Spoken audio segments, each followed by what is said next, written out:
আমরা আয়নাঘরের কথা প্রথম জানতে পারি নেত্র নিউজের একটা প্রতিবেদনে 22 আগস্ট 2022 সালে। ব্যারিস্টার আরমান আর ব্রিগেডিয়ার আজমি ওই আয়নাঘরে আছেন। ওই মৃত্যুপুরী থেকে বেঁচে ফিরে আসেন একজন ভাগ্যবান সেনা অফিসার কর্নেল হাসিনুর রহমান। আওয়ামী লীগ সাধারণ সম্পাদক ওবায়দুল কাদেরের বাড়িতে রীতিমতো অবৈধ টাকার পাহাড়ের সন্ধান পেয়েছে আইন শৃঙ্খলা বাহিনী। তালাবদ্ধ বাসায় অভিযান চালিয়ে 26.5 কোটি নগদ টাকা, বিদেশি মুদ্রা, 1 কেজি স্বর্ণালংকার ও ক্যাসিনো সরঞ্জাম উদ্ধার করেছে। র‍্যাব বিলুপ্তের সুপারিশ জানিয়েছে জাতিসংঘ। কিন্তু কেন র‍্যাবকে বিলুপ্ত করার সুপারিশ জানিয়েছে জাতিসংঘ? তবে কি দেশে নিরাপত্তা না দিয়ে জনসাধারণের আতঙ্ক হয়ে উঠেছে র‍্যাব? রাতারাতি জিরো থেকে হিরো, কন্টেন্ট ক্রিয়েটর কাফি। নতুন তিনি লিখেন কবিতা। তো তার বাড়িতে যে ঘটনা ঘটেছে, তিনি বলছেন যেটা 32-এর ঘটনার প্রতিশোধ। কন্টেন্ট ক্রিয়েটর নুরুজ্জামান কাফি তার নিজের বাড়িতে নিজেই আগুন লাগিয়েছে। অবশেষে প্রকাশ পেল তার সকল তথ্য। সরকার যে ডিসেম্বরের মধ্যে নির্বাচনের একটা রূপরেখা দিতে চাইছে, যদিও রূপরেখাটা আসেনি, বাট আশ্বস্ত তো করছে। কিন্তু কেন ডিসেম্বরের মধ্যে নির্বাচনের কথা বলছে? চাপের মুখে? বাংলাদেশের স্বৈরাচার শেখ হাসিনা আলেম উলামাদের হাতে পায়ে শিকল বেঁধে কারাগারে রেখেছে এবং বিভিন্নভাবে নিরপরাধ আলেম উলামাদেরকে শাস্তি দিয়েছে। আইএমএ জাহেলিয়াত বলে একটা কথা আছে। এই গত সরকার এই আইএমএ জাহেলিয়াতকে প্রতিষ্ঠিত করে গেছে সর্বক্ষেত্রে। মৃত্যুর একদিনের মাথায় 15 ছাত্র জনতাকে আওয়ামী লীগ পিটাইয়া হাসপাতালে পাঠাই দিছে। কেন পাঠাই দিছে? আসসালামু আলাইকুম প্রিয় দর্শক, বর্তমান সময়ের বাংলাদেশের রাজনৈতিক প্রেক্ষাপট বা রাজনৈতিক পরিস্থিতির উপর বিশ্লেষণ করে আপনাদের সামনে কিছু গুরুত্বপূর্ণ ভিডিও ফুটেজ নিয়ে হাজির হয়েছি। এমনকি যারা ভিডিওটি অন করেছেন তারা ভিডিওটি না টেনে সম্পূর্ণ মনোযোগ সহকারে দেখবেন, তাহলে এই ভিডিওর মূল রহস্য বা আসল ঘটনাগুলো জানতে বা বুঝতে পারবেন। তো প্রিয় দর্শক, আমি আর বেশি কথা বাড়াবো না, চলুন দেখে আসি সেই আজকের কাঙ্ক্ষিত ভিডিওগুলো। তবে তার আগে বলি, যারা এখনও চ্যানেলটি সাবস্ক্রাইব করেননি তারা সাবস্ক্রাইব করে পাশে থাকা বেল আইকন বাটন ক্লিক করে দিন। আর যারা ইতিমধ্যে সাবস্ক্রাইব করে রেখেছেন তাদেরকে অসংখ্য ধন্যবাদ। তো চলুন দর্শক, একটা লাইক দিয়ে আমরা ধারাবাহিকভাবে সকল ভিডিওর বিস্তারিত আলোচনা দেখে আসি। গতকাল বেশ কয়েকটা গুরুত্বপূর্ণ ইতিবাচক ঘটনা ঘটে গেছে, যা আমাদের রাজনৈতিক বিজয়ের কাছাকাছি নিয়ে গেছে। প্রথম কাজ, প্রধান উপদেষ্টার আয়নাঘর পরিদর্শন। কেন এটা গুরুত্বপূর্ণ আসেন বুঝে দেখি। সারা দুনিয়া চমকায় ওঠে।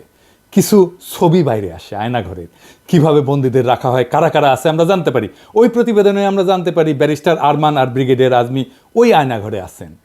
ওই মৃত্যুপুরী থেকে বেঁচে ফিরে আসেন একজন ভাগ্যবান সেনা অফিসার কর্নেল হাসিনুর রহমান।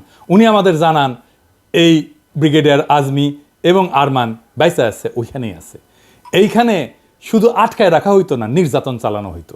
আপনি জেলে যান অপরাধ কইরা, কিন্তু জানেন আপনি কবে ছাড়া পাবেন, আপনার পরিবার জানে আপনি কোথায় আছেন, আপনার আইনজীবী আপনার পক্ষে সওয়াল জবাব করতে পারে আদালতে, আপনার পরিবার আপনার সাথে দেখা করতে পারে, আপনি জেলে বই পড়তে পারেন, নামাজ পড়তে পারেন, খেলাধুলা করতে পারেন, গল্প করতে পারেন, অসুস্থ হইলে চিকিৎসা নিতে পারেন, ওইখানে হাসপাতাল আছে, ভালো মন্দ খাইতে পারেন।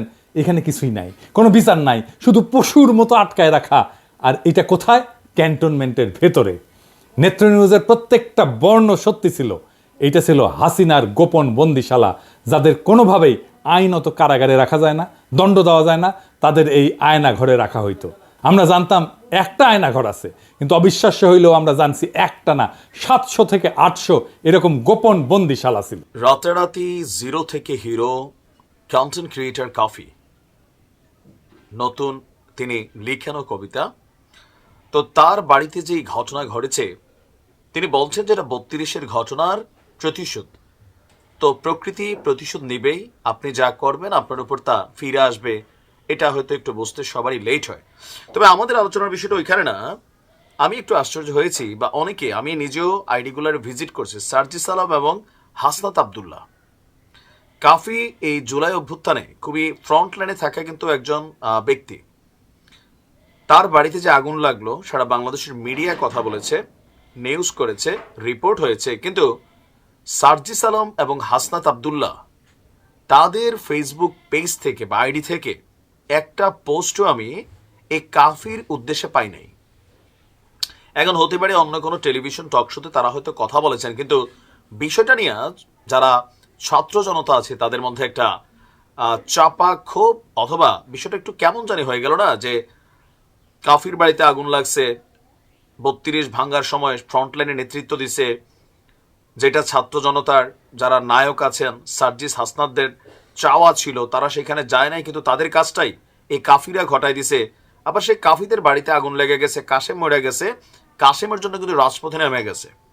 এবং আওয়ামী লীগকে ব্যান করার জন্য তারা সেখানে প্রতিবাদ করছে। কিন্তু কাফির বাড়ির উদ্দেশ্যে ভিজিট তো করেই নাই, কোনো একটা পোস্ট নাই। আসলে এই ঘটনাটা কি?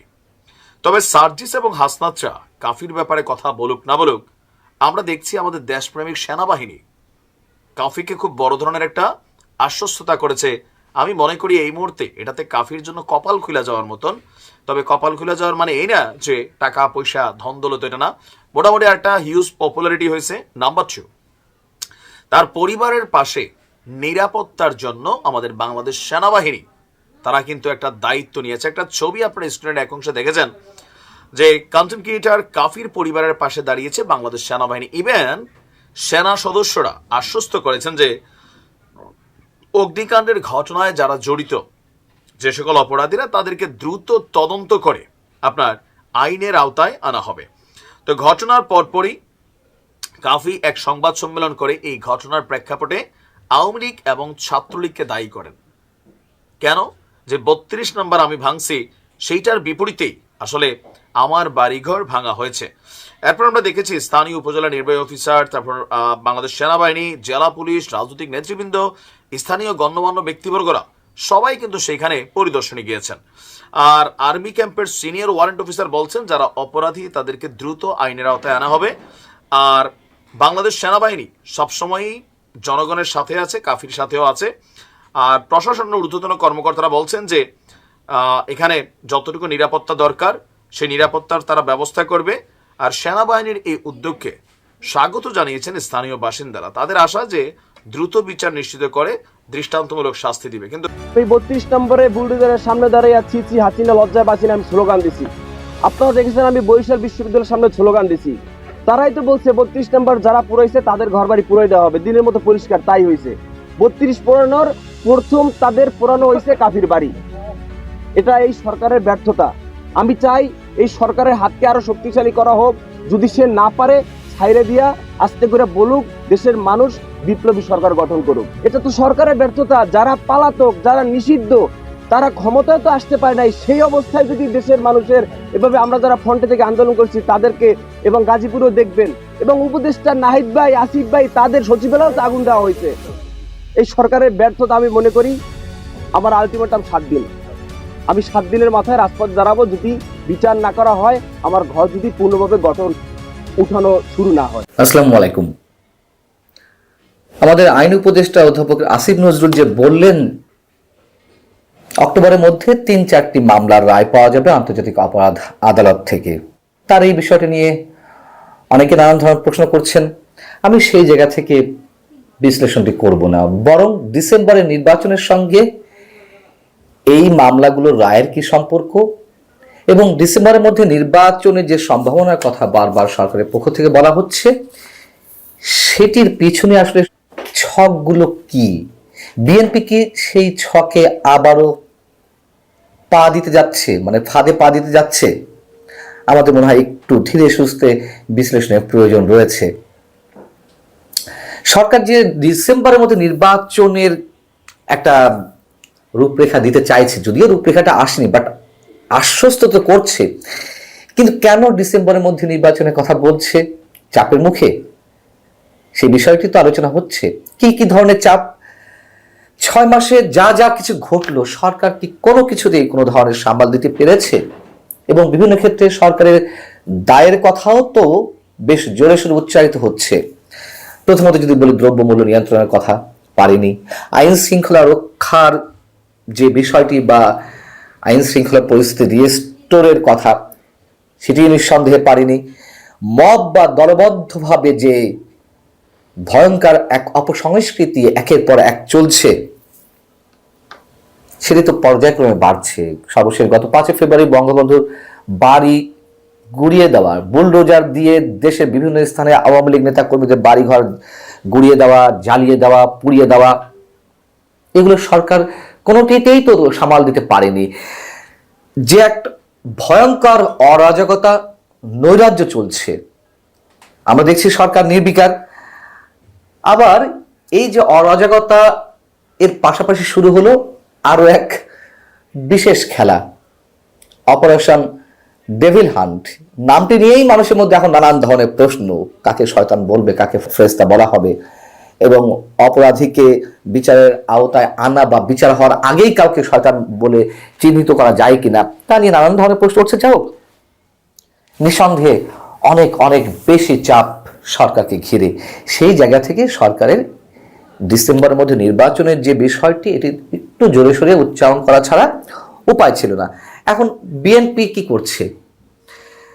সরকারের আশ্বাসের পরেও বিএনপি মাঠে থাকার ঘোষণা দিয়েছে। তারা বিভিন্ন ধরনের গণসংযোগ করবে, সমাবেশ করবে, মিছিল সমাবেশ ইত্যাদি ইত্যাদি করে তারা তাদের কর্মসূচিগুলো অব্যাহত রাখবে। তার মানে ধরে নেওয়া যায় বা স্পষ্টত বিএনপি ডক্টর মোহাম্মদ ইউনূসের এই আশ্বাসের উপরে আস্থা রাখতে পারছে না, এবং যে সংস্কার করে দেশের 18 কোটি মানুষের কান ঝালাপালা করে দেয়া হলো, এই সংস্কারের কিছুই হবে না, মূলা ঝুলিয়ে রাখা হয়েছে, অনবরত বলে আসছি। তার কারণ হচ্ছে নির্বাচন কমিশন তো গঠন হলো সংস্কার ছাড়া, তাহলে সেই নির্বাচন কমিশনের অধীনে নির্বাচন হবে কেন? মূল জায়গাটিতেই তো একটা বড় প্রশ্ন ঝুলিয়ে রেখেছে খোদ সরকারের পক্ষ থেকে।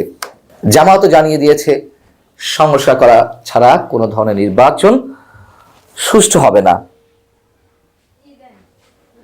জামাত এক এক সময় এক এক কথা বলছে, কখনো বলছে যৌক্তিক সময়, কখনো বলছে 6 মাসের মধ্যে নির্বাচন হওয়া উচিত। আবার একেবারে সর্বশেষ যে বক্তব্যটি তাদের বুধবার আমরা পেলাম, সেটি হচ্ছে বৃহস্পতিবার, যে সংস্কার ছাড়া কোনো নির্বাচন হবে না। 2024 সালের জুলাই আগস্টে বাংলাদেশের ছাত্র নেতৃত্বাধীন গণ অভ্যুত্থানের সময় সহিংসতার ঘটনায় বাংলাদেশ পুলিশ জাতিসংঘের মানবাধিকার বিষয়ক হাই কমিশন ও ACHRA 95 জনের একটি তালিকা দিয়েছে। জাতিসংঘের প্রকাশিত সাম্প্রতিক তদন্ত প্রতিবেদনে এ তথ্য উঠে এসেছে। এরপরই বিভিন্ন মহলে কৌতূহল শুরু হয় সেই তালিকায় কারা রয়েছেন তা জানার জন্য।